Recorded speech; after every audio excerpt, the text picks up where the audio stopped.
আসলে হুজুরের কথাগুলো সত্য, কারণ অনেক বড় কেরাত পড়লে অনেক অসুস্থ মানুষও থাকতে পারে পেছনে।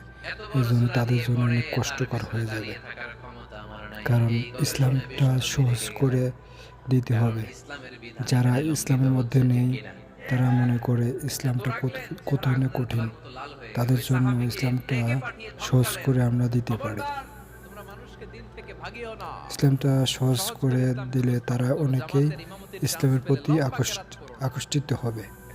আর ইসলামটা অনেক কঠিন বানিয়ে দিলে তাদের মধ্যে ইসলামটা ধরে রাখতে পারবে না। তাই না? আবার মদিনাতে বনু মাখজুমিয়া গোত্রের এক নারী চুরিতে ধরা পড়ল। কিসে? চুরির বিধান কি?